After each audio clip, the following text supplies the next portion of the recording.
إذاعة إرنا تأتيكم برامجنا في أيام الاثنين والأربعاء والجمعة من كل أسبوع على نفس هذا التوقيت على الموجة القصيرة بطول 25 متر. كما يمكنكم متابعة بثنا على القمر الصناعي نايل سات على التردد 11678 على الاستقطاب الرأسي. إذاعة إرنا الدولية إذاعة إريترية مستقلة يشرف عليها صحفيون إريتريون مستقلون، ويأتيكم بثها من باريس. مستمعي الكرام، طبتم وطابت أوقاتكم أينما كنتم وحيثما يصلكم بثنا لهذا اليوم الأربعاء الموافق 25 من سبتمبر عام 2024. كالمعتاد دائما وأبدا مستمعي الكرام، نبتدئ البرنامج العربي بنشرة الأخبار. بعد ذلك تتابعون حلقة جديدة من برنامج إفريقيا في الإعلام العربي، والذي نخصصه اليوم لاستعراض الجزء الثاني والأخير مما قال الباحث في الشؤون الإفريقية محمد زكريا حول منتدى التعاون الصيني الإفريقي الذي عقد في الفترة من 4 وحتى 6 من سبتمبر الجاري في العاصمة الصينية بكين. وقتا طيبا نرجوه لكم مستمعي الكرام مع متابعة فقرات برامجنا لهذا اليوم.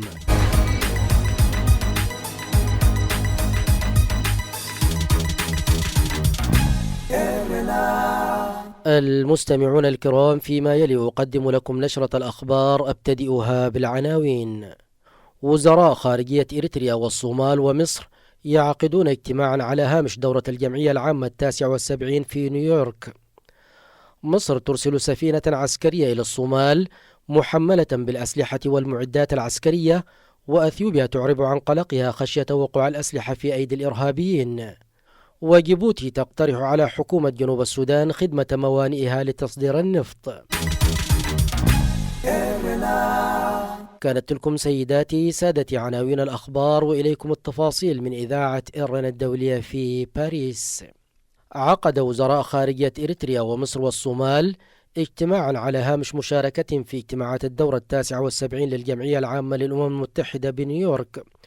ووفق تصريحات أدلى بها المتحدث باسم الخارجية المصرية تميم خلاف، فإن اللقاء عكس التنسيق المشترك على أعلى مستوى والإرادة السياسية لدى الدول الثلاثة على تحقيق الأهداف والمصالح المشتركة والحفاظ على الاستقرار بالمنطقة واحترام سيادة ووحدة وسلامة الأراضي الصومالية.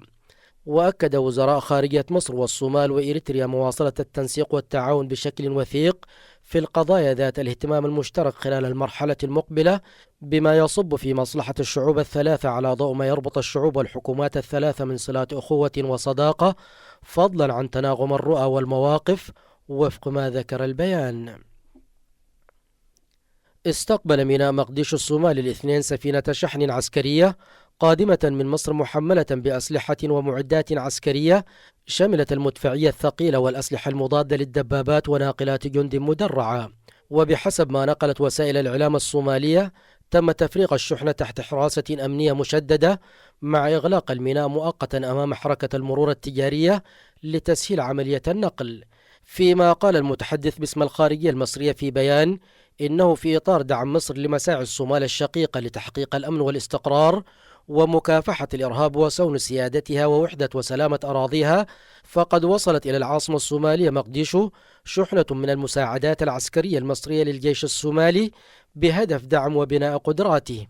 ووفقا للبيان، تأتي تلك المساعدات في إطار تنفيذ التزامات مصر بموجب بروتوكول التعاون العسكري الموقع مؤخرا مع الصومال، وتأكيدا على مواصلة الدور المصري المحوري في دعم الجهود الصومالية نحو امتلاك القدرات والإمكانات الوطنية لتحقيق تطلعات الشعب الصومالي في الأمن والاستقرار والتنمية.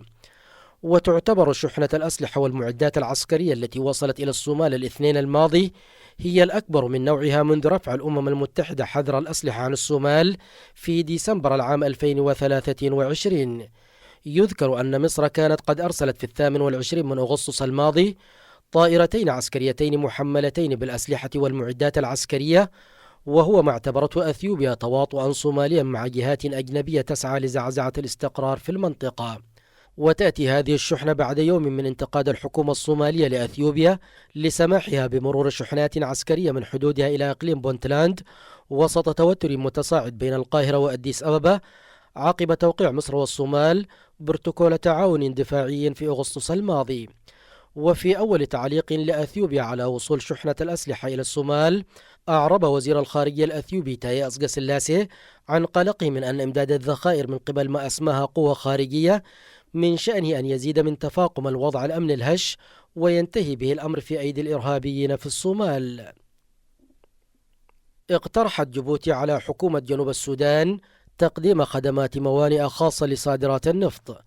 وحمل الاقتراح وزير خارجية جيبوتي محمود علي يوسف الذي وصل إلى جوبا في 20 سبتمبر في زيارة رسمية التقى خلالها الرئيس سلفا كير ميارديت ونظيره في جنوب السودان رمضان محمد جوك لمناقشة إمكانية الاقتراح. ويبحث جنوب السودان الذي يستخدم ميناء بورت سودان وميناء لامو في كينيا لتصدير النفط الخام واستيراد الإمدادات عن خيارات أخرى آمنة لخدمة الموانئ. هذا وتسعى جيبوتي التي تقدم 90% من خدمات الموانئ إلى أثيوبيا إلى التوسع في دول أخرى في المنطقة لتصبح مركزا لمنطقة التجارة الحرة في شرق إفريقيا. بهذا أصل إياكم مستمعي الكرام إلى نهاية النشرة الإخبارية لهذا اليوم. وقتا طيبا أرجوه لكم مع متابعة بقية فقرات برامجنا. راديو إيرنا.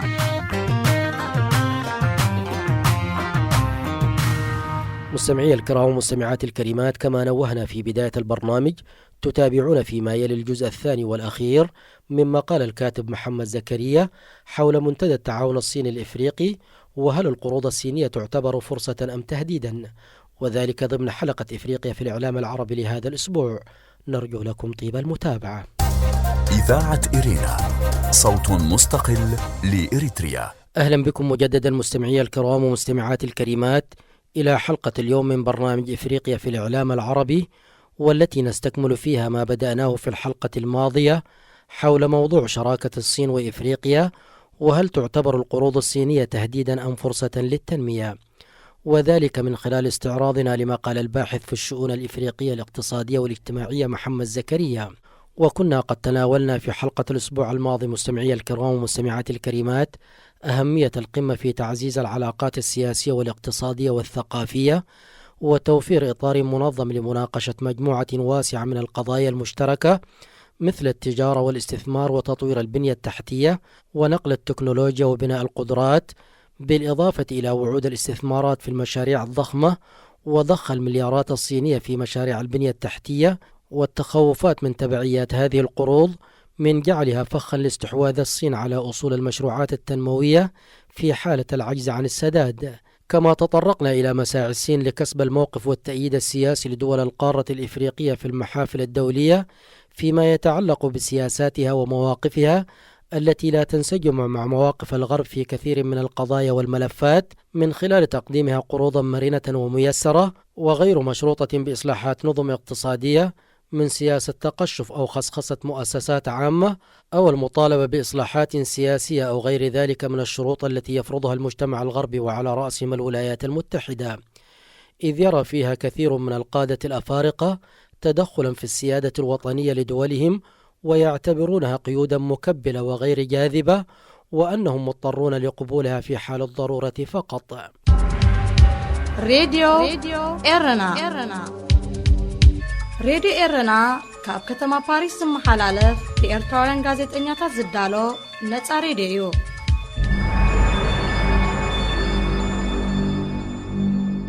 واليوم نستأنف مستمعي الكرام ومستمعات الكريمات من حيث توقفنا، وذلك عند العنوان الجانبي الذي وضعه كاتب المقال، وهو إدارة التحديات في العلاقات الصينية الإفريقية. يقول محمد زكريا: في الوقت الذي توفر فيه القروض والاستثمارات الصينية فرصا كبيرة لدول القارة، فإنها تشكل أيضا مخاطر يتعين على الدول الإفريقية أن تبحر فيها بعناية. إن الافتقار إلى الشفافية في العديد من اتفاقيات القروض الصينية جعل من الصعب على الحكومات الإفريقية والمجتمع المدني تقييم التكاليف والفوائد الحقيقية لهذه الصفقات. فضلا عن ذلك، فإن تركيز التمويل الصيني في مشاريع البنى التحتية الأساسية يعني أن العديد من الدول الإفريقية تتراكم عليها الديون دون تدفقات إيرادات كافية لخدمتها.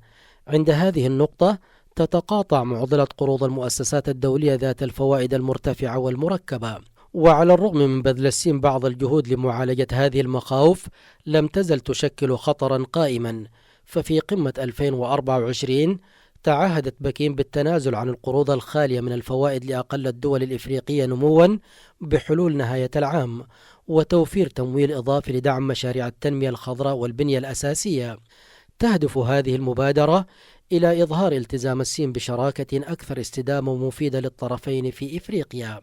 ومع ذلك يجب على الدول الإفريقية أيضا أن تكون سباقة في إدارة علاقاتها مع الصين، إذ يجب أن تتفاوض على شروط أكثر ملائمة وتصر على مزيد من الشفافية في اتفاقيات القروض، وتضمن أن الاستثمارات الصينية تتماشى مع أولويات التنمية الوطنية وتفوق القروض. على سبيل المثال، نجحت دول مثل نيجيريا في إعادة التفاوض على شروط القرض مع الصين لتشمل متطلبات المحتوى المحلي، مما يضمن الاحتفاظ بجزء من قيمة المشروع داخل الاقتصاد المحلي. ما زلتم مستمعي الكرام ومستمعات الكريمات تتابعون حلقة جديدة من برنامج إفريقيا في الإعلام العربي، والذي نخصصه اليوم لاستعراض الجزء الثاني من مقال الباحث في الشؤون الإفريقية محمد زكريا حول منتدى التعاون الصيني الإفريقي الذي عقد في الفترة من 4 وحتى 6 من سبتمبر الجاري في العاصمة الصينية بكين. فاصل قصير ونعود إليكم فابقوا معنا. هذه إذاعة إرنا. وتحت عنوان جانبي آخر يتساءل محمد زكريا: هل يمكن تحقيق توازن بين الغرب والصين؟ ليجيب بقوله: غالبا ما تتصور العلاقات الصينية الإفريقية على أنها خيار ثنائي بين الشركاء الصينيين والغربيين، ولكن الواقع مختلف ومعقد، إذ لا يمكن للدول الإفريقية أن تختار ببساطة بين بكين وواشنطن مثلا، بل إنها تسعى إلى تنويع شراكاتها لتعظيم فوائدها. فمن خلال التعامل مع الصين والغرب على حد سواء تستطيع الدول الإفريقية الاستفادة من نقاط القوة لدى كل شريك مع تقليص نقاط ضعف كل منهما. على سبيل المثال، في جنوب إفريقيا استكملت استثمارات الصين في قطاعات مثل الطاقة والبنية الأساسية الاستثمارات الغربية في التمويل والتكنولوجيا والتعليم، وقد سمح هذا النهج المتوازن لجنوب إفريقيا بالحفاظ على قاعدة اقتصادية متنوعة مع تجنب الاعتماد المفرط على شريك واحد. وعلى نحو مماثل، استفاد الغرب من الاستثمارات الصينية في البنية الأساسية وتمويل الاتحاد الأوروبي للمشاريع الاجتماعية والبيئية، مما يدل على قيمة استراتيجية الشراكة المتنوعة. وفي ظل هذا الأداء، أثار الوجود المتزايد للصين في إفريقيا مخاوف في العواصم الغربية، فقد زادت الولايات المتحدة وأوروبا من مشاركاتهم الدبلوماسية والاقتصادية مع الدول الإفريقية، وأطلقتا مبادرات جديدة مثل استراتيجية الولايات المتحدة لإفريقيا والشراكة بين الاتحاد الأوروبي وإفريقيا. وتهدف هذه الجهود إلى تقديم بدائل للاستثمار الصيني مع التركيز على مجالات مثل الحكم الرشيد وحقوق الإنسان والتنمية المستدامة. ما زلتم مستمعي الكرام ومستمعات الكريمات تتابعون حلقة جديدة من برنامج إفريقيا في الإعلام العربي، والذي نخصصه اليوم لاستعراض الجزء الثاني من مقال الباحث في الشؤون الإفريقية محمد زكريا حول منتدى التعاون الصيني الإفريقي الذي عقد في الفترة من 4 وحتى 6 من سبتمبر الجاري في العاصمة الصينية بكين. فاصل قصير ونعود إليكم فابقوا معنا.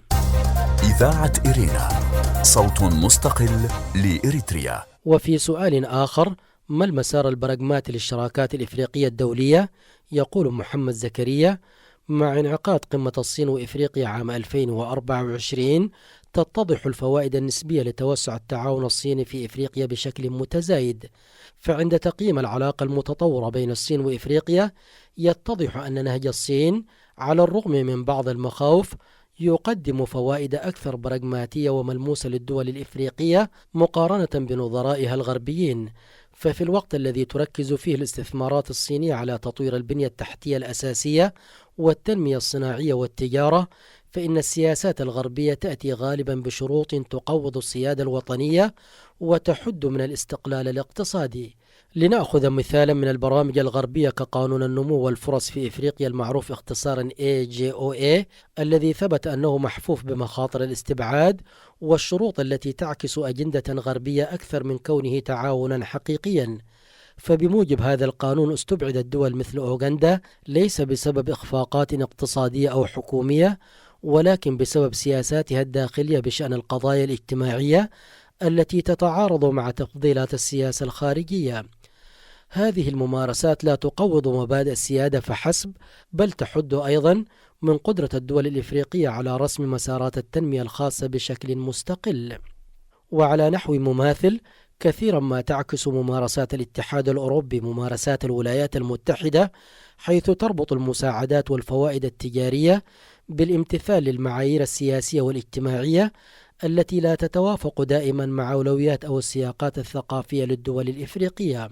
وفي حين تقدم هذه الشروط في كثير من الأحيان باعتبارها جهودا لتعزيز حقوق الإنسان والديمقراطية، فإنها قد ينظر إليها أيضا باعتبارها شكلا من أشكال الإكراه الاقتصادي الحديث الذي يحد من قدرة إفريقيا على متابعة مصالحها بحرية. ومن وجهة نظر إفريقية، فإن النهج الصيني على الرغم من مجموعة التحديات التي يواجهها يوفر شراكة أكثر موثوقية واحتراما. هذه السياسة المتمثلة في عدم التدخل في الشؤون الداخلية للدول الإفريقية وتأكيدها على المنفعة المتبادلة وتركيزها على البنية الأساسية والنمو الاقتصادي تتوافق بشكل أوثق مع الاحتياجات الملحة للقارة. وعلى النقيض من البرامج الغربية التي تتعامل بشكل انتقائي مع الدول الإفريقية على أساس معايير سياسية متغيرة، فإن استراتيجية الصين تقدم مسارا متسقا وعمليا للتنمية الإفريقية، في حين أن الكاتب لا يستبعد الحاجة إلى أن تكون الدول الإفريقية حذرة بشأن الديون وأن تضمن الشفافية في تعاملاتها مع الصين، معتقدا أن هذا النهج البراغماتي والتعاوني يوفر أساسا أفضل للنمو. ومن خلال الحفاظ على مجموعة متنوعة من العلاقات بما في ذلك مع الدول الغربية، تستطيع الدول الإفريقية تأمين الموارد التي تحتاجها. ومع ذلك ينبغي للمشاركة المتوازنة أن تميل بوضوح نحو الشراكات التي تحترم السيادة الوطنية وتعزز التعاون الاقتصادي الحقيقي وتتماشى مع أهداف التنمية في إفريقيا.